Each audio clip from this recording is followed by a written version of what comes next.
ভূমিধস জয় যাকে বলে আপনি পেয়েছেন, কি রহস্য? যত বেশি মাজলুম মানুষ তার পক্ষে থাকতে তত বেশি পছন্দ করে, এবং আমার ক্ষেত্রে সেটাই হয়েছে। মানুষ এত বেশি আমাকে ভিক্টিমাইজ করেছে। ভিপি প্রার্থী আবিদের কথা বলছি, তিনি বলছিলেন যে স্যার প্রশাসনকে বলছে যে আপনারা তো হাসিনাকেও ছাড়িয়ে গেছেন কারচুপিতে, মানে প্রমাণ দেখাতে পেরেছে, সেই ব্যাপারে তাদের কোনো প্রমাণ যদি থাকে উপস্থাপন করুক, আমরা ধরে নিব আমাদের ভিসি হাসিনার চেয়েও খারাপ। মির্জা আব্বাস তিনি বলছেন আপনারা ছাত্রলীগ মানে শিবিরের প্যানেল ছাত্রলীগের ভোট পেয়েছে তলে তলে। তাদের আসলে কিসের এত ঠেকা পড়লো যে তাদের রাজনৈতিক অপোনেন্ট যাদেরকে তারা সারা জীবন মেরে ফেলতে চেয়েছে, শিবির শুনলেই যেখানে মেরে ফেলা যায় ছিল, তাদেরকে ভোট দিয়ে জিতিয়ে আনার তাদের আসলে কি উদ্দেশ্য থাকতে পারে? মুক্তিযুদ্ধে শুধুমাত্র বিরোধিতা করা না, সক্রিয়ভাবে পাকিস্তানের গণহত্যা বা পাকিস্তানিদেরকে সহায়তা করার যে জায়গাটি, সেই জায়গাটি সমর্থন এবং সহায়তা দুটিতেই হিসাবে জামাত ছিল সেই সময়, এবং তাদের ছাত্র সংগঠন ইসলামী ছাত্র সংঘ তারাও ছিল, যার পরবর্তী রূপ আসলে শিবির। তো সেখান থেকে আপনি মুক্তিযুদ্ধ বিষয়ক সম্পাদক হলেন। ছাত্র শিবির নিজে বলছে যে তারা বাংলাদেশকে ওন করে। এখন ধরুন যে কেউ যদি ওন করতে চায় এবং যে জায়গাটাতে বাংলাদেশ পন্থী যদি কেউ হয়ে উঠতে চায়, আপনি তাকে জোর করে যদি কর্নার করে রাখেন বা আদারিং করে রাখেন। এত বছর পরে এসেও আপনাকে প্রতিটি আলোচনায় এই প্রশ্নের মুখোমুখি হতে হচ্ছে জুমা, তাই না? প্রত্যেকটা আলোচনায় বিষয়গুলো ক্লিয়ার করার পরেও বারবার এই প্রশ্নগুলোর উত্তর দিতে হচ্ছে, কারণ এই প্রশ্নগুলো জিইয়ে রাখতে চায় কেউ না কেউ। বাংলাদেশি বারবার পাকিস্তানকে রিলেভেন্ট রাখতে চায় তারা, যারা ভারতের এই যে বর্তমান সময়ে আমাদের যে সবচেয়ে বড় ক্রাইসিস ভারত, সেটাকে যারা নেগলেক্ট করতে চায়। ভারতের বিষয়টিকে জিইয়ে রাখার আমার কোনো স্বার্থ নাই, কিন্তু আমিও আপনাকে এই প্রশ্ন করছি, এই প্রশ্নটা মানুষের কাছে আছে, তার জন্য ক্ষমা প্রার্থনা ইত্যাদি বিষয় এখানে জাস্ট ভুল ছিল, এটি বলতে কি কোনো সমস্যা আছে? তারা যদি কোনো ভুল করে, তারা যদি কোনো অপরাধ করে, সেটা আপনাকে প্রমাণিত এই যে এই জায়গায় তার এই ভুল ছিল, এটা প্রমাণিতটা হবে কি করে? মানে যারা মুক্তিযুদ্ধ করেছেন সেই সময় তারাও অনেকে আছেন, তারা অভিযোগ করেন একদম সামনাসামনি। এই জায়গাগুলো দেখুন, আমরা যারা ৭১-এর পরে জন্মগ্রহণ করেছি বা আমরা যারা এই ২০০০ সালে এসে, তাদেরকে আপনারা জেনজি বলেন, সেই জেনজিরা যারা জন্ম নিয়েছে, আপনারা যদি তাদেরকে পাকিস্তান ট্যাগ করেন, রাজাকার ট্যাগ করেন। প্রশ্ন হবে লাগামহীন, জানতে চাই, জানাতে চাই এই সময়ের পালস অফ পলিটিক্স। ডাকসু নির্বাচনে এবার শিবির সমর্থিত প্যানেলের ভূমিধস জয় ব্যাপক আলোচনায়, তার মধ্যে অন্যতম দৃষ্টি কেড়েছে সেই প্যানেল থেকে মুক্তিযুদ্ধ ও গণতান্ত্রিক আন্দোলন বিষয়ক সম্পাদক পদে ফাতিমা তাসনিম জুমার জয়। ছাত্র শিবির তথা মুক্তিযুদ্ধ বিরোধিতাকারীদের উত্তরসূরির প্যানেল থেকে মুক্তিযুদ্ধ বিষয়ক সম্পাদক নির্বাচন। তবে কি মুক্তিযুদ্ধ জেন জির কাছে এখন গৌণ বিষয়? প্রশাসনের কারচুপি শেখ হাসিনাকেও ছাড়িয়ে গেছে, তলে তলে ছাত্রলীগের সাথে আঁতাত করে তাদের ভোট পেয়েছে শিবির।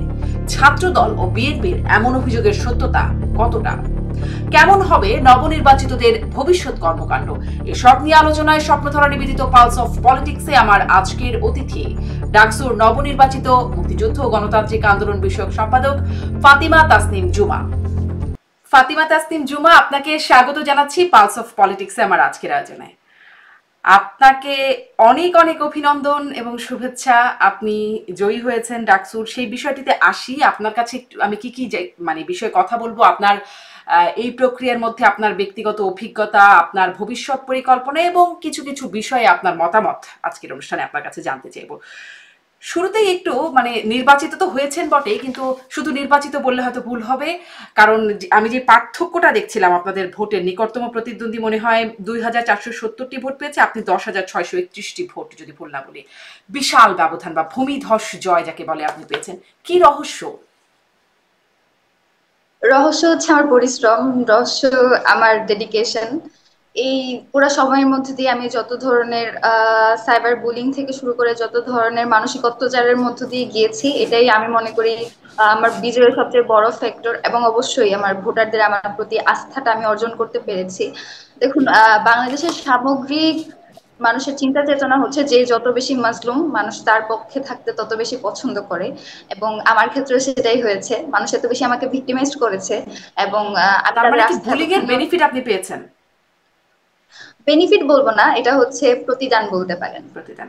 আচ্ছা, আপনি একবার অবশ্য বলেছেন সংবাদ সম্মেলন, আমি একটু দেখছিলাম সেটিও, তারপরেও একটু বলবেন মানে কেমন রকমের বুলিং হয়েছে, কারা আপনাকে বুলিং করলো, এখন কি অবস্থা, এখনো কি বুলিং এর শিকার হচ্ছেন কিনা? এখনো বুলিং এর শিকার হচ্ছি, এখনো নানাভাবে নানা ধরনের প্রোপাগান্ডা ছড়ানো হচ্ছে, এবং নানা বিষয়ে আর কি আমাকে চরিত্র হননের চেষ্টা করা হচ্ছে, যেহেতু এতদিন পর্যন্ত চরিত্র হনন করেও আটকাতে পারেনি। হুম হুম। এখন আর কি বিভিন্ন ধরনের প্রোপাগান্ডা ছড়ানো হচ্ছে, আমি দেখছি সেসব চলছে। এবং করছে আসলে কে করছে কে করছে না এরকম কোনো নাই। আম, বাংলাদেশের আসলে একটা শ্রেণীর মানুষের এটা মানসিক সমস্যা বলতে পারেন, বা তারা তাদের মানসিক দীনতা বলতে পারেন। তারা নারীদের এটা পছন্দ করে না, নারীদের উঠে আসা, তাদের কার্যক্রম, মিsogynistic স্বভাব কিছু মানুষের মধ্যে আছে। এটা সে কোন দল মত এরকম না, কিছু মানুষের মধ্যে আছে এবং তারা সেটা নিতে পারছে না। এবং রাজনৈতিক অপোনেন্টদের তো আছেই, তারা তো সবসময়ই ছিল। তো অপোনেন্টদের ব্যাপারে আসলে এই সহনশীলতা তৈরির জায়গাটাতে এখনো আমরা যেতে পারিনি, সেই জায়গাটা থেকেও ভিক্টিমাইজ হয়েছি। হুম। এবং এমন কোনো অশ্লীলতা, এমন কোনো অ্যাটাক নেই যেটা আমাকে করা হয়নি। আমার আমার ব্যাপারে হচ্ছে ফেব্রিকেটেড নোট বানানো হয়েছে, আরো অনেক কিছুই হয়েছে। আহ তৈরিকৃত পর্ন ভিডিও দেখতে পেয়েছি। সবকিছু মিলিয়ে আর কি মানসিক ভাবে যত রকমের অত্যাচার করা যায় সবই করেছে। আপনি মানসিক সাপোর্টটা পেলেন কোথা থেকে? মানে এই বিষয়গুলো তো মানা বেশ এটা কঠিন ব্যাপার আপনার বয়স এটা অনুযায়ী। আসলে আমি এর কাছ থেকেই পেয়েছি। সবচেয়ে সবচেয়ে আমার জন্য সবচেয়ে বড় প্রাপ্তি যেটা, আমার ভোটাররাই আমাকে সবচেয়ে বেশি মানসিক যেটা সাপোর্ট সেটা দিয়েছে। তারপর আমার কো-প্যানেলিস্টরা তো ছিলই, তারা প্রত্যেকদিন আমার খোঁজ খবর নিয়েছে, লিগ্যাল স্টেপ নিতে যা যা করা দরকার সবই সাহায্য করেছে। এবং অবশ্যই আমার পরিবার, মানে তাদের উপরেও তো কম থ্রেট ছিল না। তাদের একটা ফ্যামিলির বা কারো কাছের মানুষের সম্পর্কে তাকে গণধর্ষণ করা হবে এই ধরনের হুমকি গেলে সেটা আসলে মেনে নেওয়া খুবই কষ্টকর, এবং সেটা সহ্য করে তাদের ফ্যামিলির কোনো মেয়েকে এই ধরনের কাজে আসতে দেওয়া, রাজনীতিতে আসতে দেওয়া খুবই কষ্টের ব্যাপার। সেই জায়গা থেকে আমার পরিবার আসলে খুব বেশি সাপোর্টিভ ছিল। জি। এবং আমার ভোটারদের নিকট আমি অবশ্যই কৃতজ্ঞ যে তারা এই ব্যাপারগুলোতে আমাকে এত বেশি সাপোর্ট দিয়েছে। জি, নিশ্চয়ই আপনার পরিবারের প্রতিও সাধুবাদ যারা তারা আসলে আপনাকে এভাবে সমর্থন করেছেন। আপনি বলছিলেন নারী হলে কিছু শ্রেণীর মানুষ থাকে যারা নারী হলেই এই ধরনের আসলে ভিক্টিমাইজড করার চেষ্টা করে। কিন্তু এখন কি একটু বৈষম্য, মানে এখানে যে বৈষম্যটা সেটা কি একটু কাটছে? কারণ এখন আমরা দেখতে পাচ্ছি যে একদম নারী হলে তো আছে বটেই, নির্বিশেষে গালাগালি। এটার কি, আমি আসলে মূল প্রসঙ্গে যাবার আগে একটু এটা শুনতে চাই আপনার কাছ থেকে, যে আমার এটা খুব কৌতূহল, জেনজির মধ্যে গালাগালি করার প্রবণতা কি একটু বেশি কিনা? ইদানিং খুব বাজে বাজে গালাগালি শোনা যায়, এমনকি বাজে বাজে স্লোগান শোনা যায় যেগুলো মুখে উচ্চারণ করা যায় না। আমরা শুনিও না সাধারণভাবে এই ধরনের ভাষা। দেখুন, এই ধরনের ব্যাপারটা হচ্ছে, আপনি যখন রাজ আপনি যদি জুলাই আন্দোলনের কথা বলেন, জুলাই আন্দোলনে কিন্তু আমাদের স্লোগান ছিল, মানে সুশীলতা দিয়ে আসলে আমরা ফেসিবাদের পতন ঘটাতে পারিনি, এবং জেনজির এটা একটা প্রতিবাদের ভাষা। তো প্রতিবাদের ভাষা, সেটা যদি হচ্ছে আপনি ফেসিস্টের জন্য যেটা ব্যবহার করবেন, সেটা যদি আপনার যে ফেসিস্ট না সেই রাজনৈতিক অপোনেন্টের জন্য ব্যবহার করেন, দুইটার কিন্তু আলাদা পার্থক্য আছে। দেখুন, হাসিনাকে গালি দেওয়া, হাসিনাকে আহ আমি শব্দটা ইউজ করলাম না, হাসিনাকে দেশ এই শব্দটা বলে যখন আপনি হাসিনাকে গালি দেন, কিংবা হাসিনার যারা দালালি করে, ফেসিবাদের যারা দালালি করে তাদেরকে গালি দেন, সেই একই গালি যদি আপনার রাজনৈতিক অপোনেন্ট যে ফেসিবাদ করে না, যে গুম খুন করে না, তাকে দেন, তখন কিন্তু দুইটার আলাদা পার্থক্য আছে। তো সেই জায়গা থেকে এটা এটা আপনাকে এটা আসলে রাজনৈতিক ভাবে এটা কতখানি অ্যাকসেপ্টেন্স পাবে বা পাবে না এই ব্যাপারে এসে যায়, কিন্তু ভাষার তো আসলে পরিবর্তন হয়েছে। এই যে স্ল্যাং ইউজ করা বা এটা এটা এখন কুলনেস এর মধ্যেই পড়ে। তো সেই কুলনেসটা আসলে আপনি কোন পার্সপেক্টিভ থেকে কার উদ্দেশ্যে ব্যবহার করছেন সেটাই আসলে fact। আচ্ছা, কার উদ্দেশ্যে, মানে আসলে মানে সুশীলতার বাইরে অশ্লীলতা বা কুশীলতা সেটি আসলে করা যাবে, কার উদ্দেশ্যে করা হচ্ছে সেটি ফ্যাক্ট। কিন্তু আপনি বলছেন যে ফ্যাসিবাদ, ধরুন এটিরও তো এখন একটা যেমন ধরেন আমি আসলে যেটি বলি যে ছাত্রদলের প্রার্থী তারা বললেন, তিনি বললেন ভিপি প্রার্থী আবিদের কথা বলছি, তিনি বলছিলেন যে স্যার প্রশাসনকে বলছে যে আপনারা তো হাসিনাকেও ছাড়িয়ে গেছেন কারচুপিতে। মানে একটা তো এখন স্ট্যান্ডার্ড তৈরি হয়ে যাচ্ছে যে অভিযোগের জায়গায়, যে যেই অভিযোগটি সাবেক প্রধানমন্ত্রী শেখ হাসিনার প্রতি, যে ফ্যাসিস্ট, ভোট চুরি ইত্যাদি নানান রকম বিষয় আছে, এখন তো সেই অভিযোগ তো অভ্যুত্থানের পক্ষে বা ফ্যাসিস্ট সরাতে যারা ভূমিকা রাখবে তারাই করছে। না, এই ধরনের বলছে, কিন্তু সেটার বা যদি আমি পক্ষে কি সে কোনো উমামার কথাও বলি, তারাও বলছেন। কোনো প্রমাণ দেখাতে পেরেছে? সেই ব্যাপারে হচ্ছে তাদের কোনো প্রমাণ যদি থাকে উপস্থাপন করুক, আমরা ধরে নিব আমাদের ভিসি হাসিনার চেয়েও খারাপ। যদি সে ধরনের যে হাসিনা এই অপরাধ করেছে, আমাদের ভিসি এই অপরাধ করেছে, সেটার বিরুদ্ধে এই প্রমাণ, তাহলে আমরা ধরে নিব আসলে আমাদের ভিসি হাসিনার চেয়েও খারাপ, ইন্টারিম সরকার হাসিনার চেয়েও খারাপ, এটা আমরা ধরে নিব। এবং এবং এই ধরনের কথা যদি আসে, তাদেরকে আসলে তো আমরা একনলেজ করছি না। আমাদের আমাদের তো যে স্ট্যান্ডার্ড সেট করে দিই, মানে স্ট্যান্ডার্ড না, কি বলবো এটাকে, সে যে একটা কি বলে উদাহরণ যে তৈরি করে দিয়ে গেল হাসিনা, সেটার ব্যাপারে যদি মনে করেন যে কেউ যদি তাকেও যদি ছাড়িয়ে যেতে চায়, আমরা অবশ্যই সেটাকেও হচ্ছে সেই গণ অভ্যুত্থানের পক্ষে শক্তি কিনা সেটা তো আমার দেখার বিষয় না। বিষয়টা হচ্ছে তার কার্যক্রমটা কি, সে কি করছে। জি, জি, তার কার্যক্রমটা কি করছে এখন, মানে সেটাই আর কি। কারো কাছে তো মনে হচ্ছে বিষয়টা এবং সেইটা বলছে, মানে সেই হ্যাঁ, স্ট্যান্ডার্ড যদি হয়ে থাকে, জি, তাহলে তো আসলে যথাযথ হুম, থাকতে হবে। আচ্ছা। আচ্ছা, আসি একটু আপনার ব্যক্তিগত জায়গা থেকেও একটু জিজ্ঞাসা করব। তবে তার আগে যেহেতু এই ভোট কারচুপি ইত্যাদি বিষয় নিয়ে কথা বলছিলাম, আপনি আপনি খেয়াল করেছেন বিএনপির স্থায়ী কমিটির সদস্য মির্জা আব্বাস তিনি বলছেন আপনারা ছাত্রলীগ মানে শিবিরের প্যানেল ছাত্রলীগের ভোট পেয়েছে, তলে তলে ছাত্রলীগের সাথে আপনাদের আতাত হয়েছে। এই বিষয়টির কি কোনো বাস্তবতা আছে কিনা? ছাত্রলীগারদের ভোট আপনারা পেয়েছেন কিনা? ছাত্রলীগের ভোট, ছাত্রলীগের কিন্তু না, এটা আসলে এভাবে বলা উচিত না, কিন্তু ছাত্রলীগ সমর্থিত অনেক প্রার্থী ছিল। এবং তাদের আসলে কিসের এত ঠেকা পড়লো যে তাদের রাজনৈতিক অপোনেন্ট যাদেরকে তারা সারা জীবন মেরে ফেলতে চেয়েছে, শিবির শুনলে যেখানে মেরে ফেলা যায় ছিল, তাদেরকে হচ্ছে ভোট দিয়ে জিতিয়ে আনা তাদের আসলে কি উদ্দেশ্য থাকতে পারে বা কি মোটিভ থাকতে পারে আমি জানি না। তবে আমরা যেটা যেটা আমরা ভোটের দিন আগের রাতে দেখতে পেয়েছি, বাংলাদেশের প্রমিনেন্ট যেসব মূলধারার যেসব মিডিয়া তারা সেসব নিউজ করেছে, টেলিগ্রাম গ্রুপে কাদেরকে কাদেরকে ছাত্রলীগের পক্ষ থেকে সাপোর্ট দেওয়ার কথা বলা হয়েছে, এবং তারা খুবই ভালো সংখ্যক ভোট পেয়েছে।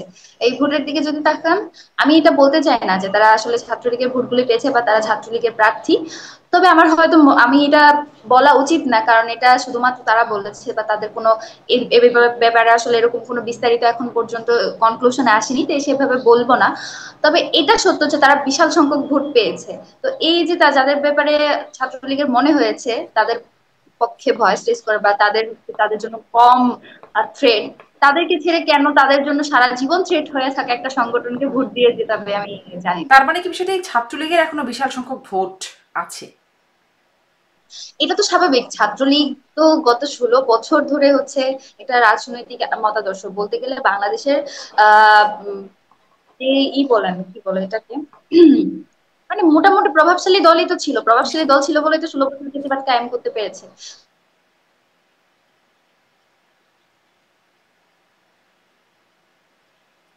জুমা, কানেকশনটা ফ্রিজ হয়ে গেল।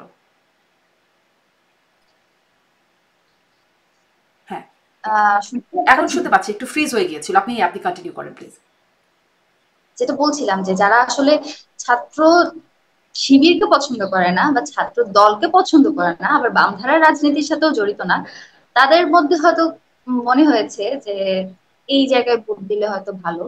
এবং ছাত্র লীগের তো আসলে ভোট আছে কিছু সংখ্যক, যারা ছাত্রলীগ করেছে বা মনে মনে ছাত্রলীগের পক্ষে ছিল, এরকম তো অনেকেই আছে, ফ্যাসিস্টের দোষর এখন অনেকে আছে যাদের কোনো ক্রিমিনাল অফেন্স নেই বলে আমরা তাদের পক্ষে কোনো অ্যাকশন নিইনি, এরকম অনেকেই আছে বিশ্ববিদ্যালয়ে। এখন তাদের প্রতি আপনাদের অ্যাপ্রোচটা কি হবে সামনের দিনে বিশ্ববিদ্যালয়ে? দেখুন, আমার আমার বা আমার আমার প্রশাসনের আমি যেটা মনে করি, এটা আমার এটা আমার এনশিওর করা আমি দায়িত্ব মনে করি। কেউ ছাত্রলীগের মতাদর্শের সাথে ছিল বা এখনো পর্যন্ত তার সে ভাঙেনি বলে তাকে যে একেবারে অপারেশন করবো বা সাপ্রেশনের মধ্যে দিয়ে নিয়ে যাব, এ ধরনের মেন্টালিটি আসলে আমরা ধারণ করি না। আমাদের যেটা ব্যাপার, আওয়ামী লীগের ব্যাপারেও ছাত্রলীগের ব্যাপারেও, তারা যে অন্যায় করেছে, যারা হচ্ছে 15ই জুলাই ছাত্রছাত্রীদের আহত করেছে, কিংবা হচ্ছে 2000 শহীদ যাদের মানে যাদের সমর্থনে কিংবা যাদের সরাসরি অংশগ্রহণে আমাদের 2000 ভাই বোন শহীদ হয়েছে, তাদেরকে সর্বপ্রথম বিচারের আওতায় আনতে হবে। এটা আমরা বহুবার বলেছি। ঝুমা, এই ছাত্র যে আপনারা বলেন, কেউ বলেন 2000 ভাই বোন শহীদ হয়েছে, কেউ বলেন উমামারা বলছেন 1400 মানুষ শহীদ হলো, মানে এটি আসলে এটি বলার পেছনে আপনাদের কি মনে হয় না যে এটার জন্য এই সংখ্যাটা আসলে সঠিকভাবে জানা দরকার? সরকারের তালিকা 800 সামথিং, 836 37 এরকম একটা সংখ্যা আছে ভালো, সরকারের। হ্যাঁ, এটা একটা ভালো কনসার্ন আপনি বলেছেন। আমরা 2000 বলি, কারণ 2000 হচ্ছে এখন পর্যন্ত আমাদের আমাদের অনুমান, 1400 হচ্ছে জাতিসংঘের যে প্রতিবেদন সেটার ভিত্তিতে। তবে এটা অবশ্য আমাদের অনেক 15ই অনেক আগস্ট পর্যন্ত কিন্তু জুমা, সেটি কিন্তু হ্যাঁ, সেটি কিন্তু 5ই আগস্ট পর্যন্ত না, 5ই আগস্টের পরেও অনেক মানুষ আসলে হত্যাকাণ্ডের শিকার হয়েছে। হ্যাঁ, শহীদ হয়েছে। তো সেই ব্যাপারে হচ্ছে যে দেখুন, এই যে আমাদের কনসার্ন গুলো আসে, বিশেষ করে আমাদের 71-এর শহীদদের নিয়েও একটা কনসার্ন চলে আসে, 3 লক্ষ না 30 লক্ষ, এই যে সংখ্যার নিয়ে যে একটা আমাদের কনফিউশন তৈরি আসে, যেহেতু আমি মুক্তিযুদ্ধ ও গণতান্ত্রিক আন্দোলন সম্পাদক মানে সম্পাদক, তো সেই জায়গা থেকেই আমার ব্যক্তিগত ভাবে যে আমার ইশতেহারে যেটা আমি উল্লেখ করেছি, এই যে সংখ্যা নিয়ে যেসব হচ্ছে আমাদের ডাউট আসে বা ইতিহাস নিয়ে আমাদের যে ডাউট আসে, 71 নিয়ে যে প্রশ্নগুলোর আমাদের মুখোমুখি হতে হয়, আমরা 24 নিয়ে সেটা হতে দেবো না। সেই ব্যাপারে এই জায়গা থেকে আমার অ্যাডভোকেসি করার যেটুকু স্কোপ থাকবে আমি সেটুকু অ্যাডভোকেসি করবো, বা আমার যেটুকু কাজ করার জায়গা থাকবে সেটুকু আমি এনশিওর করে যাবো। 2000 এই কারণেই বলা, যেহেতু সংখ্যাটা নিয়ে আপনি প্রশ্ন করেছেন, আমরা 1400 পর্যন্ত জানতাম, কিন্তু আমাদের রায়ের বাগ বলেন বা হচ্ছে মোহাম্মদপুরের যে, হ্যাঁ রায়ের বাগ, তারপরে হচ্ছে আরো অনেক জায়গায় অনেক আমাদের অসংখ্য ভাই বোন কিন্তু গুম আছে, যাদের পরিচয় জানা, যাদের হচ্ছে পরিচয় জানা দূরে থাক, অনেকে হচ্ছে তাদের ফ্যামিলিকে খুঁজে পাচ্ছে না। তো এটার একটা বিশাল সংখ্যক কিন্তু আছে যারা এখনো তাদের সন্তান বেঁচে যাচ্ছে না মরে গেছে এটা জানে না। সেই জায়গা থেকে 2000টা বলা, এবং এই জায়গাটাই আমি আমার জায়গা থেকে যেটুকু করার কিছু করে যাবো, যাতে এই সংখ্যা রিলেটেড ইতিহাসের যে একটা বিকৃতির সুযোগ তৈরি হয়, বা ইতিহাস নিয়ে যে একটা মানে নিজেদের মধ্যে যে একটা কনফিউশন তৈরি হয়, সেটা যাতে না হয়, সেটা করার জায়গাটা আমি এনশিওর করে যাবো। জি, সেটি আপনি চেষ্টা করবেন, এটা একটি ভালো কথা। আসি যে আপনি তো আসলে শিবিরের কর্মী নন সরাসরি, এই শিবিরের সাথে যুক্ত হওয়াটা আপনার কিভাবে, বা শিবিরের প্যানেল থেকে মনোনয়ন? আমি আসলে আমার ফেসবুক প্রোফাইলে আর কি পোস্ট করেছিলাম আমি কোনো একটা প্যানেল থেকে নির্বাচন করতে চাই, এটা আমার হচ্ছে লজিস্টিক সাপোর্ট থেকে শুরু করে অন্যান্য যে সাপোর্ট গুলো সেগুলো পাওয়ার কারণেই, পাওয়ার উদ্দেশ্যেই। কারণ আমি যে মঞ্চ থেকে, ইনকিলাব মঞ্চ থেকে রিপ্রেজেন্টেটিভ হিসেবে আমরা চাইলে হয়তো প্যানেল দিতে পারতাম, কিন্তু আমাদের রাজনৈতিক জায়গা থেকে, জাতীয় জায়গা থেকে সেই জায়গায় আমাদের আরো অনেক কিছু কাজ অলরেডি পেন্ডিং আছে, আমরা আরো অনেক কিছু কাজে এনগেজড ছিলাম, সেই জায়গা থেকে এই জায়গায় আসলে ডাকসু তো আসলে বলতে গেলে আমাদের আমাদের যে কাজের জায়গা সেই জায়গা থেকেও ধরেন 4th বা 5th প্রায়োরিটি। তবে সেই জায়গায় আমাদের যে লড়াইয়ের জায়গাটা সেটার একটা অংশ বলেই আমি মনে করেছি যে এই জায়গায় আসলে একটা স্টেক দরকার, বা এই জায়গায় লড়াই করাটা দরকার। সেই জায়গা থেকে আমি সিদ্ধান্ত নিই। আমি প্রথম পর্যন্ত ভেবেছিলাম যে দরকার নেই, পরবর্তীতে অবশ্য সিদ্ধান্ত পাল্টে সিদ্ধান্ত নিই যে এই জায়গাটা আসলে লড়াই করাটা দরকার। সেই লড়াই করতে গিয়ে আসলে আমি এই জায়গায় সিদ্ধান্ত নিই যে ডাকসু করবো, তখন আমি ফেসবুক প্রোফাইলে আমার পোস্ট করি যে আমি করতে চাই, যে কোনো প্যানেল থেকে যদি আমার সাথে যোগাযোগ করা হয় আমি তাদের সাথে করবো।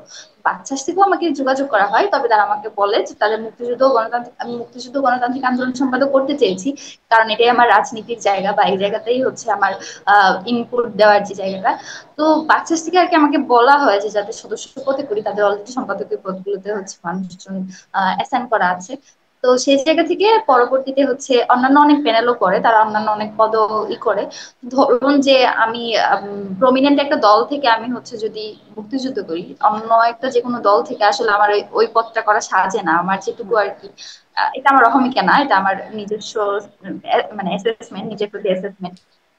সেই জায়গা থেকে যখন ছাত্র শিবির আমাকে হচ্ছে তাদের প্যানেলে যাওয়ার জন্য বলে যে এই পদে তারা তারা আমাকে অন্য পদ অফার করে, যে এই পদে তো চাইলে তুমি করতে পারো তোমার যে কোনো পদ, তা আমি বলি যে না আমি এই পদেই করবো, তখন তাদের সাথে আমি জুটবদ্ধ হই। জি, এই পদটা নিয়েও কথা বলবো, কিন্তু এটা একটু আরেকটু প্রশ্ন করি যে জয় পেতেই কি আসলে শিবিরের সাথে তাহলে, বা শিবিরের প্যানেলেই যাওয়া আদর্শিক জায়গা থেকে কি আপনি মতাদর্শ কি সমর্থন করেন শিবিরের? না না, আমি শিবিরের মতাদর্শের সাথে কিছু জায়গায় হয়তো অ্যালাইন করি, কিছু জায়গায় অ্যালাইন করি না। কারণ কিছু তাদের যে জায়গায় কোন কোন জায়গায় অ্যালাইন করেন না? যেমন তারা খুবই একটা স্ট্রিক্ট রুলস এর জায়গা দিয়ে ফলো করে, কিংবা হচ্ছে তারা যেসব আহ, এইরকমই যে তাদের যে স্ট্রাকচার, তাদের যে আচার আচরণ সেরকম জায়গা থেকে হয়তো অ্যালাইন করি না, বা আমি একটু ভিন্ন ভাবে সেই জিনিসগুলোকে দেখি। তারা যেটা মানে এক একজন মানুষের দেখার দৃষ্টিভঙ্গি তো আলাদা আলাদা, সেই জায়গা দিয়ে হয়তো তারা এক দৃষ্টিভঙ্গিতে দেখে, আমি অন্য দৃষ্টিভঙ্গিতে মানে দেখি। কোনো সুনির্দিষ্ট জায়গা নেই যে ঠিক এই জায়গাটিতে তাদের দৃষ্টিভঙ্গির সাথে আপনার দৃষ্টিভঙ্গি আমি মিলছে না? মানে এরকম সুনির্দিষ্ট ভাবে আসলে অ্যাসেস করিনি। তাদের যদি মতাদর্শী হতাম আমি তাদেরই একজন হতাম, বা তাদের সাথে আমি আমি তাদেরই একটা পার্ট হতাম, কিন্তু আমি তো সেটা হইনি, বা তাদের সাথে তো আসলে আমার ভাবে ই করে না, ম্যাচ করে না। সেই জায়গায় আর কি আদর্শিক ভিন্নতা বা হ্যাঁ, মতাদর্শিক যেমন ভিন্নতা। যেমন ধরেন আমি যদি বলি শিবিরের সাথে বা যেটি আমরা জানা আর কি জামাতের ছাত্র সংগঠন এই হিসেবেই পরিচিত শিবির, এবং জামাতে ইসলামী বা শিবির তারা বলেন বা ইসলামের ব্যাখ্যা দিয়ে বলেন যে ইসলামের নারী নেতৃত্ব হারাম। আমি এই বিষয়ে কথা বলছিলাম, জামাতের আমিরের সাথে আমার কথা বলবার একটা সুযোগ হয়েছিল, তাকে আমি সরাসরি প্রশ্নটা করেছিলাম তাদের মতামত কি এই বিষয়ে। তিনি বলেছিলেন যে শীর্ষ নেতৃত্বে নারীর বিষয়ে তাদের আপত্তি আছে বা ইসলাম আপত্তি জানায় এই বিষয়টা। তো আপনি আসলে রাজনীতি করছেন, নেতৃত্বে গেছেন, এখন সামনের দিনে থাকবেন, শীর্ষ নেতৃত্বে যেতে বাধা আছে, এই বিষয়টাকে আপনি কিভাবে নেন? দেখুন, সেটা যদি আমাদের নিজস্ব মতাদর্শ হয়, তাদের নিজস্ব কাউকে তারা শীর্ষ নেতৃত্বে দিবে না। কিন্তু আমি যদি শীর্ষ নেতৃত্বে দিতে যেতে চাই, তাহলে তো তারা আমাকে বাধা দেওয়ার এখতিয়ার আসলে রাখে না, আমি তো তাদের কেউ না। তো সেই জায়গা থেকে আমার মনে হয় না তারা, হ্যাঁ, যেটা আপনি বারবার বলছিলেন যে তারা এরকম সাপোর্ট করে না বা করে না, সেটা তাদের নিজস্ব গণ্ডিত।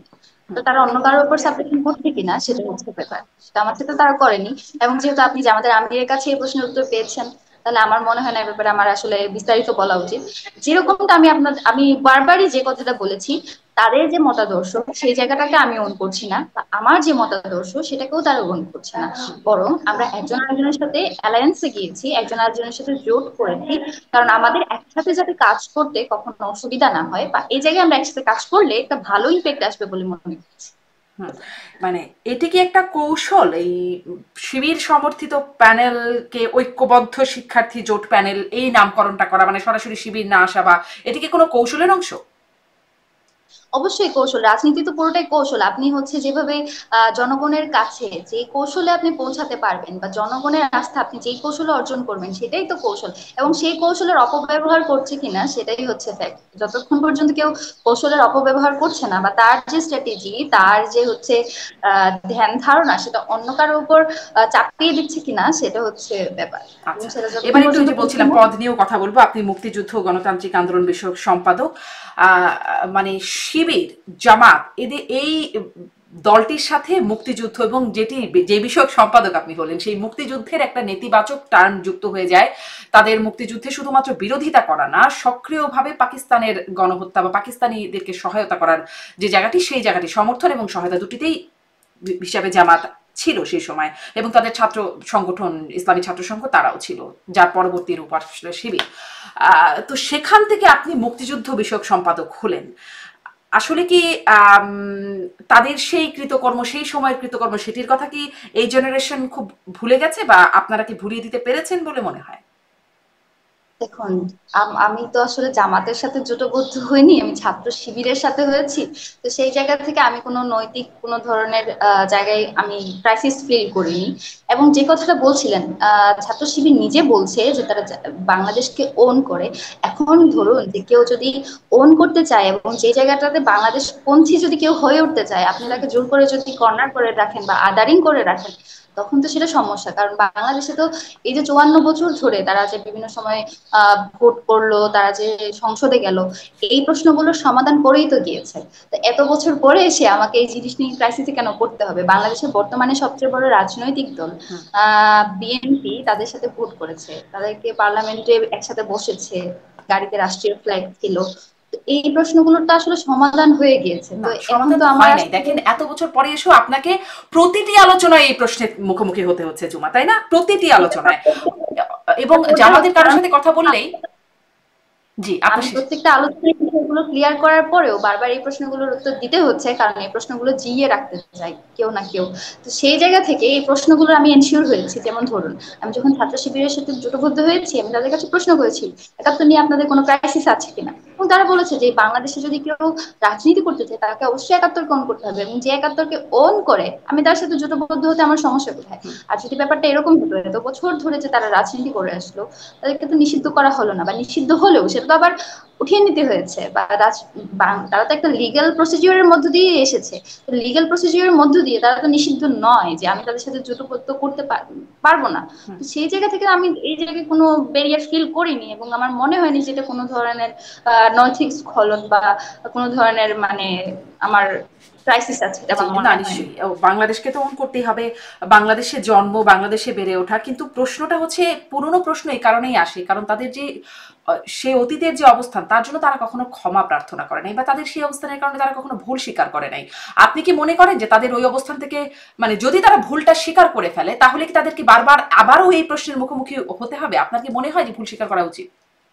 এই প্রশ্নের উত্তর বারবার আসবে যতদিন পর্যন্ত, দেখুন আমি বললে আসলে খুবই উম, খারাপ শোনাই, তারপরেও আমি বলি, বাংলাদেশি বারবার পাকিস্তানকে রিলেভেন্ট রাখতে চায় তারা, যারা হচ্ছে ভারতের এই যে বর্তমান সময়ে আমাদের যে সবচেয়ে বড় ক্রাইসিস ভারত, সেটাকে যারা নেগলেক্ট করতে চায়।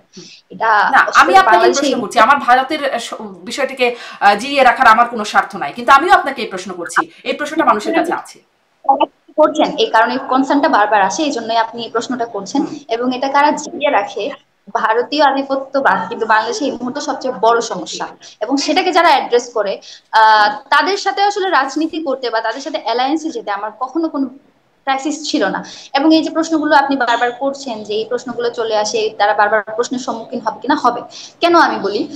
ধরুন যে ছাত্র শিবির যে বারবার একটা প্রশ্ন, আমি যতগুলো প্রজেকশন মিটিং এ গিয়েছি, আমার যেটা এক্সপেরিয়েন্স বা আমাকে এই যে প্রশ্নগুলো বারবার করা হয়েছে, এই যে কিছুদিন আগে ঢাকা বিশ্ববিদ্যালয়ের একজন ছাত্রীকে হেনস্থা করে একজন ঢাকা বিশ্ববিদ্যালয়ের কর্মচারী, তাকে হচ্ছে ফুলের মালা দিয়ে ছাড়িয়ে আনে কোন একটি আহ এক্সট্রিমিস্ট গ্রুপ।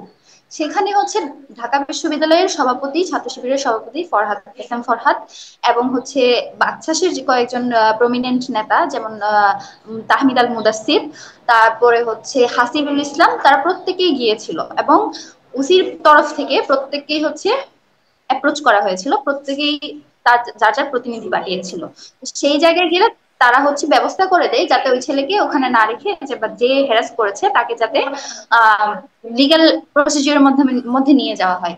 কিন্তু সেটা প্রচার করা হয় যে এস এম ফরহাদ ফুলের মালা দিয়ে হেনস্থাকারীকে ছাড়িয়ে এনেছে। এবং এই প্রশ্নের উত্তর হাজারবার দেওয়ার পরেও বারবার বারবার মিথ্যে বলে যারা সত্য প্রতিষ্ঠিত করতে চায়, তারা এই প্রশ্নের উত্তর তাকে বারবার বারবার দিতে হয়।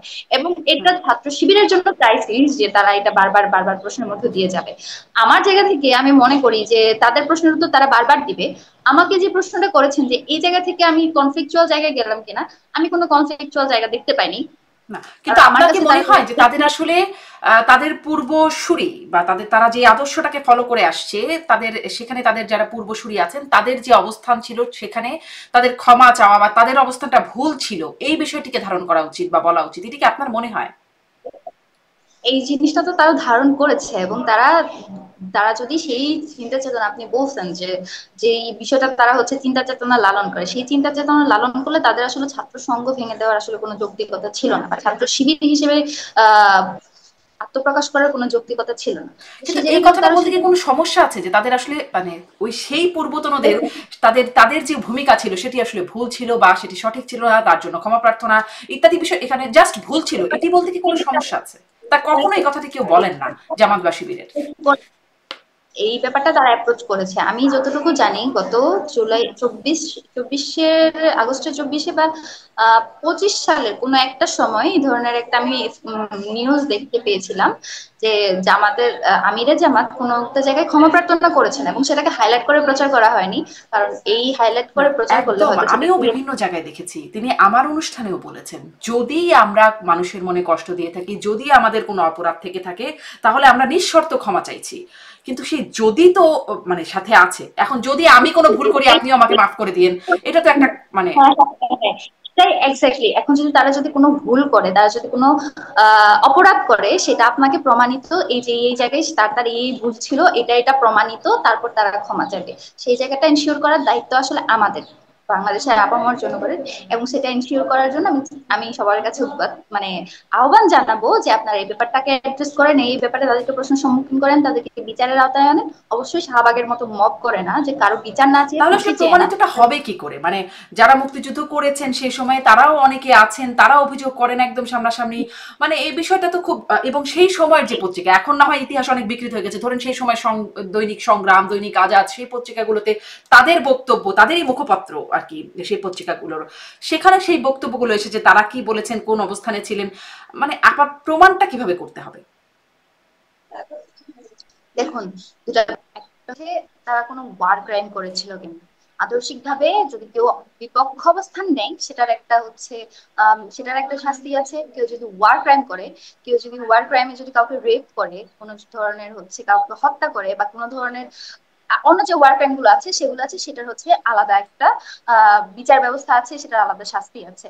এবং এই দুইটার জন্য যদি আপনি যদি ধরেন যে কেউ একজন বিপক্ষ অবস্থান নিয়েছে, সেটার জন্য যদি আপনি মনে করেন যে তাকে ওয়ার ক্রাইমের হচ্ছে শাস্তি পেতে হবে, বা রেপের যে শাস্তি, ওয়ার ক্রাইমে যে রেপ হয়, সেটার যদি আপনি শাস্তি দিতে চান, তাহলে তো সেটা সমস্যা।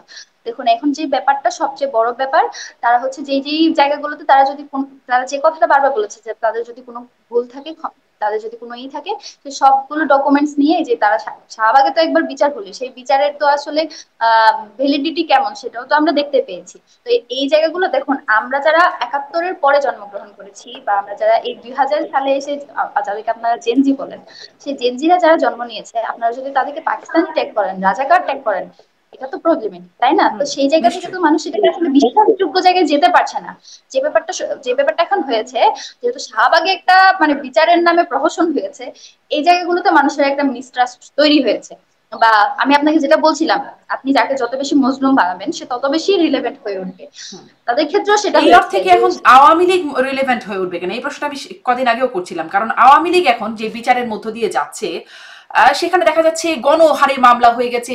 আওয়ামী লীগের মানে কোনো বাসার কর্মী থাকলে তার বিরুদ্ধেও মামলা হয়ে গেছে, আত্মীয় স্বজন সবার বিরুদ্ধে মামলা হয়ে গেছে, বাড়িঘর ভাঙচুর, লুণ্ঠন ইত্যাদি নানান কিছু হচ্ছে।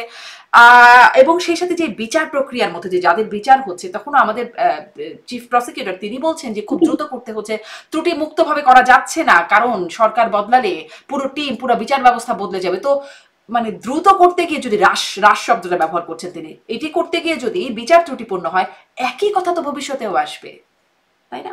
আসলে আপু যেটা বলছিলেন যে আওয়ামী লীগের ঘর বাড়ি ভাঙচুর করা হচ্ছে, এটা আসলে কোন পত্রিকা করছে, বা বাংলাদেশের কোন মূলধারার এটার সপক্ষে কি কি যুক্তি উপস্থাপন করছে, সেটা আসলে উপস্থাপন করা জরুরি। এবং যেটা বলছিলেন, এই যে 71-এর পরে আমাদের পূর্বপুরুষরা যেই ভুলটা করেছে, যে দায়টা তাদের উপর বর্তায়, বিশেষ করে বাংলাদেশের যে আওয়ামী লীগ, যে বাংলাদেশের মুক্তিযুদ্ধের একমাত্র রক্ষাকর্তা হিসেবে নিজেদেরকে দাবি করে, তাদের দলে কিন্তু সবচেয়ে বেশি রাজাকার পুনর্বাসিত হয়েছে। তারপরে হয়েছে বিএনপিতে, এবং সবচেয়ে কম হয়েছে জামাতে ইসলামীতে, যারা একেবারে স্বীকৃত হচ্ছে রাজাকার। তাদের যে ব্যাপারগুলো, তাদেরকে যে বিচারের আওতায় না এনে তাদেরকে যে পুনর্বাসিত করেছে, সেটার দায় কিন্তু আমাদেরকে এত বছর পরে এসেও এই প্রশ্নগুলোর সম্মুখীন এখনো হতে হয়। তো সেই জায়গা থেকে এই যে আপনি যে কথাটা বলছিলেন যে আওয়ামী লীগ কখনো রিলেভেন্ট হয়ে উঠবেন কিনা, এই যে আমাদের এত এত জুলাইয়ের পর 1 বছর হয়ে যাওয়ার পরেও আমাদের এই যে সংগ্রাম জারি রাখতে হয়েছে, এটা এই জন্যই যাতে যে মানুষটা গুম খুন করে নাই, যে মানুষটা ধর্ষণ করে নাই, সে যদি শুধুমাত্র আওয়ামী লীগ হওয়ার কারণে তাকে যদি আপনি, তার কোনো দোষ না থাকা সত্ত্বেও তাকে যদি আপনি গুম খুনের যদি মামলায় দেন, মামলার মেরিট যদি নষ্ট করেন, এটা নিয়ে আমরা অনেক অনেক অনেক বেশি ভোকাল। যে যে অপরাধটা করেনি তাকে যাতে সেই জায়গা থেকে তাকে যাতে শাস্তি দেওয়া না হয়, বা তাকে যাতে সেই জায়গার জন্য অ্যাড্রেস করা না হয়। এবং আমাদের দেখুন, মুক্তিযুদ্ধের পরে যেটা হয়েছে, যে যার যার ক্ষমতা নিয়ে ব্যস্ত ছিল, বা ক্ষমতার স্বার্থে পুনর্বাসন করেছে, এবং তারপরে তার দায় কিন্তু এখনো নিতে হচ্ছে। এই দায়টা যাতে আমাদেরকে নিতে না হয়, এই জন্য 1 বছর পরেও আমরা অনেকগুলো সংগঠন, অনেকগুলো রাজনৈতিক দল এই ব্যাপারে অ্যাডভোকেসি করে যাচ্ছি, হুম। বা এই ব্যাপারে ভোকাল থাকছি, যাতে এই দায়গুলো পরবর্তীতে আমাদেরকে নিতে না হয়। এবং এটা আমার কিন্তু ভোকাল থেকে কাজ নৈতিকতা। কি হচ্ছে জুমা? ভোকাল, আপনারা যে ভোকাল আছেন ভেরি গুড, কিন্তু এটাতে কাজ কি হচ্ছে? কারণ যে বিষয়গুলো বলছিলাম, যে বিচারের প্রক্রিয়ার মধ্যে এরকমটা আপনিই বলছেন, গণহারে মামলা হচ্ছে, মানে শুধুমাত্র আওয়ামী নাম থাকার কারণেই হত্যা মামলা হয়ে যাচ্ছে। এই যে বিষয়গুলো হচ্ছে, আপনি বলছিলেন যে যত বেশি মজলুম সে তত বেশি সহানুভূতি পায়। এখন তো আসলে মুদ্রার ওপিঠে তাদের তারা অবস্থান। এই মজলুমের সহানুভূতি তারা কি কখনো দাবি করে ফেলবে কিনা? জি। একটু বলি মজলুম আপনি কাকে বলবেন? যে সে মামলা পাচ্ছে বলে মজলুম, না সে 2000 মানুষকে খুনের বিপরীতে সে হচ্ছে মামলার শিকার হয়েছে, সেটা হ্যাঁ, কিন্তু কথা। আপনি তো সে বলছিলেন যে যদি সবাই তো আসলে গুম খুনের সাথে জড়িত না, নিশ্চয়ই গুম খুন করেছে। কিন্তু সব আওয়ামী লীগের নেতাকর্মী জেলখানায় যারা গণহারে আছেন, রিমান্ড হচ্ছে, জামিনও হচ্ছে না, আম, বাদী আপনি যিনি তো হচ্ছে মামলা সব করেছেন তিনিও জানেন না যে আসামিকে। এরকম মামলায় তারা আসলে রিমান্ডে যাচ্ছেন, জামিন হচ্ছে না বা জেলখানায় আছেন। এটা এটা কারা করছে সেটাও আমরা জানি। আমি নিজে এরকম 2-4টা হুম। কেস দেখেছি, যেখানে মামলার মেরিট নষ্ট করার জন্য জুলাই যোদ্ধাদেরও জুলাই হত্যা মামলার মধ্যে আহত মানে নাম অন্তর্ভুক্ত করা হয়েছে। বিশেষ করে ডক্টর শেখ সাদির ঘটনাটা যদি বলি, ব্যাপারে আমরা কাজ করেছি তাই আমরা জানি। ডক্টর সাদি, যিনি হচ্ছেন আহতদেরকে তিনি নিয়ে যেতে পারেননি পুলিশের গুলির সামনে, এই জন্য তাকে হচ্ছে হত্যা চেষ্টা মামলার আসামি করা হয়, তাকে জেলে দেওয়া হয়। অথচ এই এলাকার যে এমপি, যে নির্দেশদাতা, তাকে হচ্ছে এখনো পর্যন্ত সে পলাতক।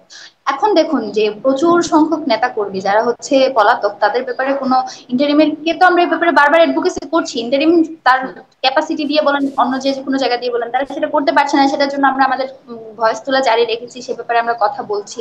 ভবিষ্যতে যদি কখনো এরকম হয় যে শাহবাগের মতো কোনো একটা মব করে আওয়ামী লীগের নেতাকর্মীদের ফাঁসি চাওয়া হচ্ছে, সেটার বিরুদ্ধেও আমরা দাঁড়াবো।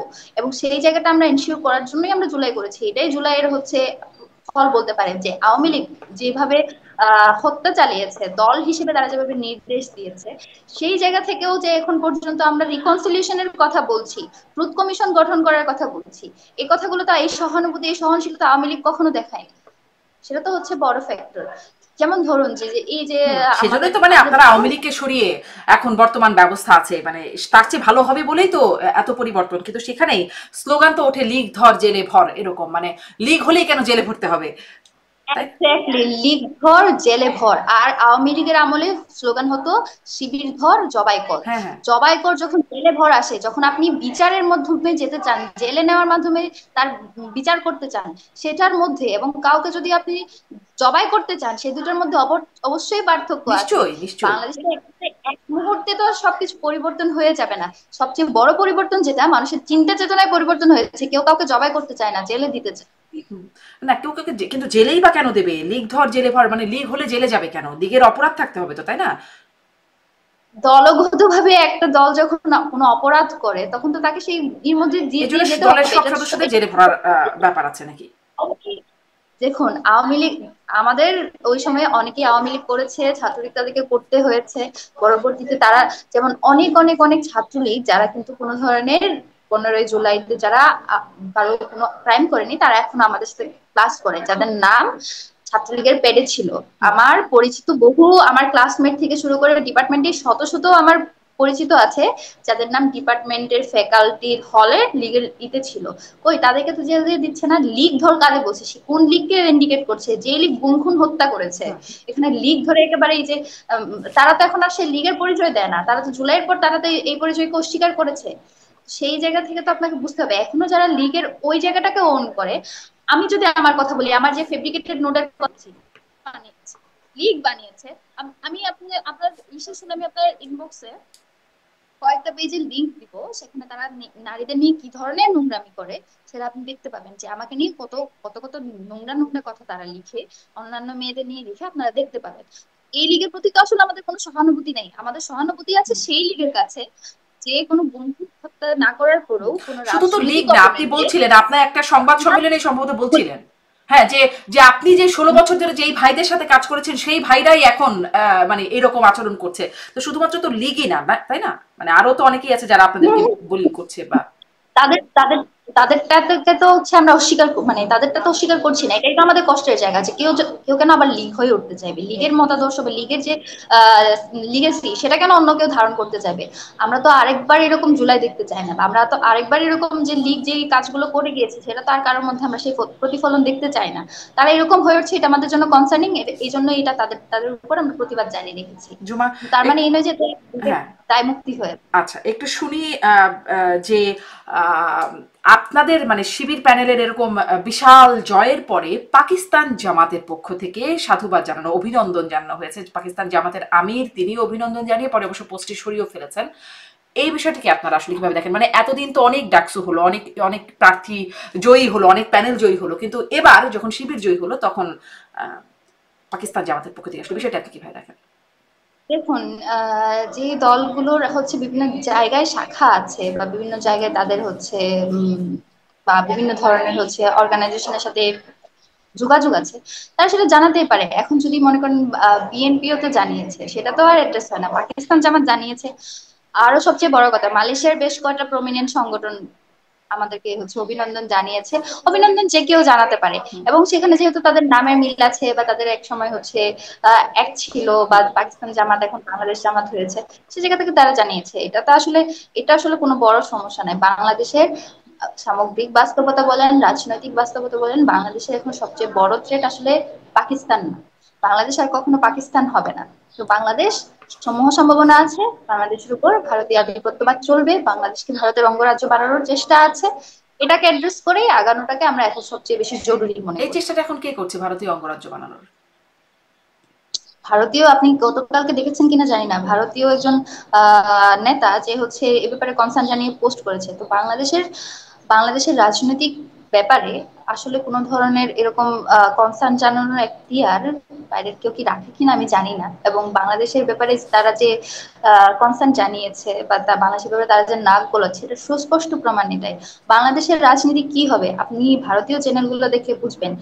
তাদের প্রত্যেকটা এপিসোডে তারা এই ব্যাপারগুলো, বাংলাদেশ কখন হচ্ছে চট্টগ্রাম কেন আলাদা হয়ে তাদের সাথে যুক্ত হবে, রংপুর তাদের সাথে কিভাবে যুক্ত এগুলো তো হবে, আসলে কিছু এই ভুয়া মিডিয়া, মানে কিছু আহ, আহ, তাদের তাদের ভুয়া, সবগুলো মিডিয়াই তো আসলে ভুয়াই, কিন্তু তাদের এই যে ব্যাপারে তাদের যে চিন্তা চেতনা, এটা তো আমাদের জন্য কনসার্নিং। জি, এটাকে আপনি আপনাদের জন্য কনসার্ন মনে করছেন। একটু আপনাদের একটু আপনার ভবিষ্যৎ পরিকল্পনা শুনবো, তার আগে আপনাদের অন্যতম প্রধান প্রতিদ্বন্দ্বী ছাত্র দলের যে প্যানেল, তাদের এই এত মানে ভূমিধস পরাজয়, আপনারা যদি বলি ভূমিধস জয়, তো তাদের ভূমিধস পরাজয়, এতটা পার্থক্য হয়তো অনেকেই চিন্তাও করতে পারেন নাই যে এরকম এত বড় পার্থক্য হবে। কেন হলো, কি মনে হয়?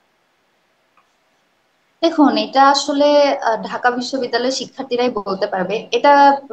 ঢাকা বিশ্ববিদ্যালয়ের ছাত্রদল আমি বরাবরই তাদের খুবই আহ, পছন্দ করি, কারণ ফেসিবাদ আমলে তারা সবচেয়ে বেশি ভালো একটা রাজনৈতিক সংগঠন।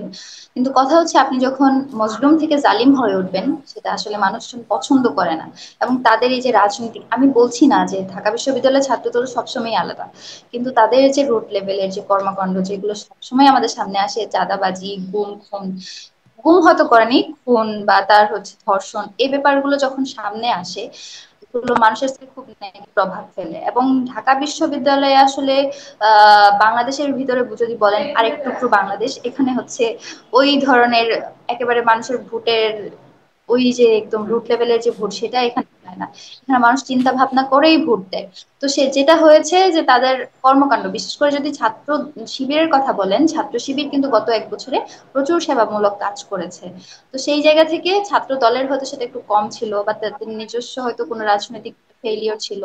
এমনটা নয় যে তারা আসলে যোগ্য না, তবে সবাই আসলে যোগ্য। এখানে যারা প্রতিদ্বন্দ্বিতা করেছে প্রত্যেকটা রাজনৈতিক দল, স্বতন্ত্র প্যানেল থেকে মামাবু, প্রত্যেকের রাজনৈতিক ক্যারিয়ার খুবই সমৃদ্ধ, প্রত্যেকেই প্রচন্ড ভাবে যোগ্য। কিন্তু তারপরও শিক্ষার্থীদের, যাদেরকে সবচেয়ে বেশি তাদের জন্য কাজ করবে বলে মনে হয়েছে, শিক্ষার্থীরা তাদেরকে বেছে নিয়েছে। আর এমন নয় যে এই এই যে তাদের ভোট সংখ্যাও আসলে খুবই কম ছিল না, খুব বেশি কম ছিল না। 8-9 হাজার ভোট আসলে কোনো অংশে কম না। 5-6 হাজার ভোট মানে 5-6 হাজার স্টুডেন্ট তাদের উপর রিলাই করেছে, এটাও কিন্তু কোনো অংশে কম না। তো তাদের এই আসলে পরাজয়ের ব্যাপারটা হচ্ছে, একজনকে জিততে হয়, এই জন্যই জেতা।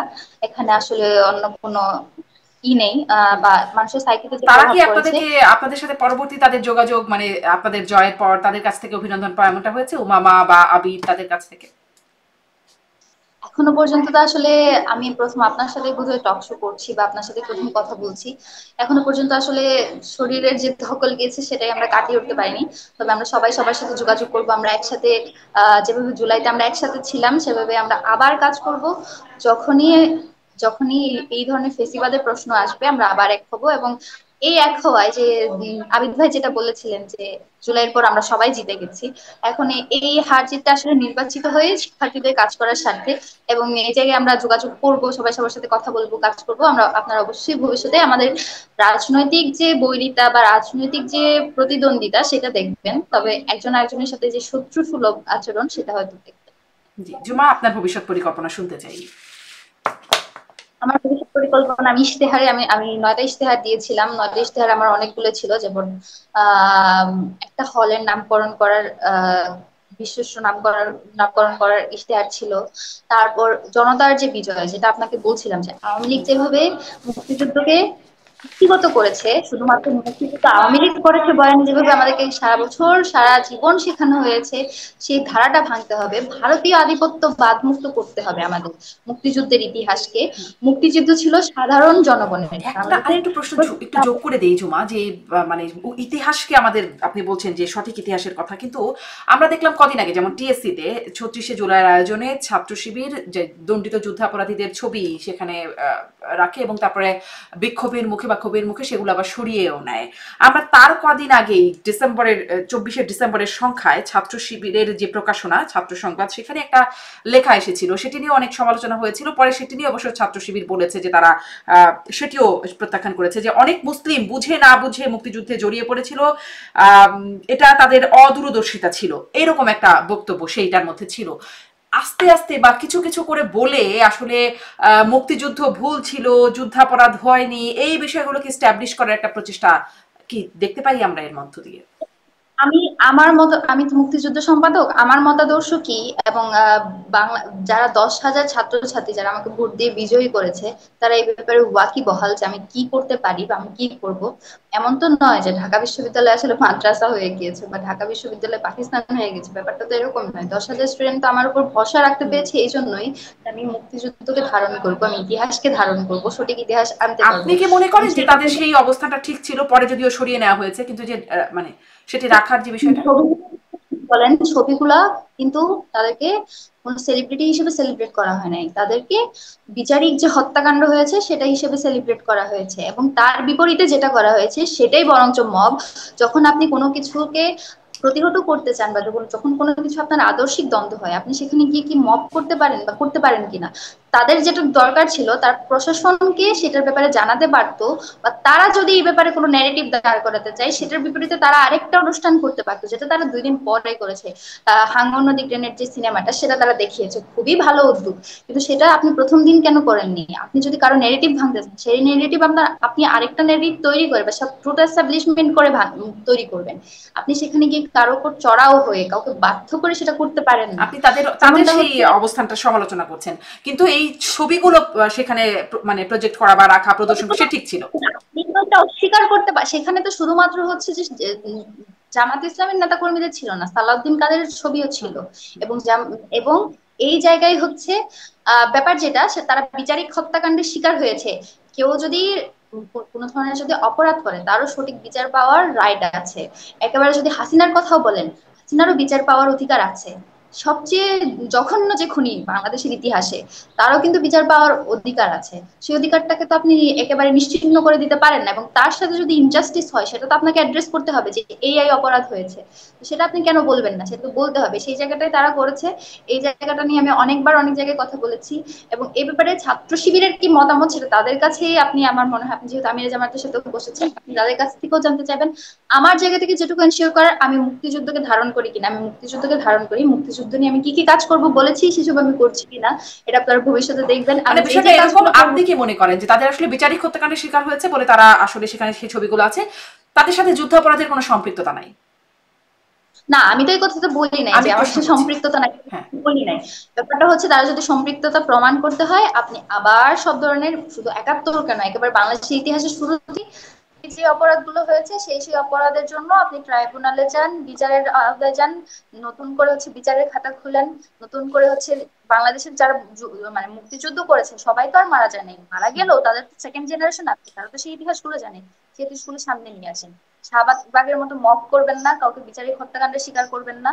যে যেটুকু যার অপরাধের কারণে যে যে তার যতটুকু শাস্তি প্রাপ্য সেটুকু নিশ্চিত জি, করেন। সেটি তো এবং বটেই। এটা যদি যেমন প্রমাণিত আসিফ হয়। নজরুল, আমাদের শ্রদ্ধেয় শিক্ষক, মাননীয় উপদেষ্টা, বর্তমানে আইন উপদেষ্টা, তিনিও বলেছেন মনে হয় একটা টক শোতে, তার আগের একটা টক শো দেখছিলাম, যে দেলোয়ার হোসেন সাঈদী ছাড়া বাকি যাদেরকে দেওয়া হয়েছে তারা আসলে যথাযথভাবেই যথেষ্টভাবে তারা যুদ্ধাপরাধের সাথে যুক্ত ছিলেন বলেই তাদের এই বিচারিক আওতায় আনা হয়েছে।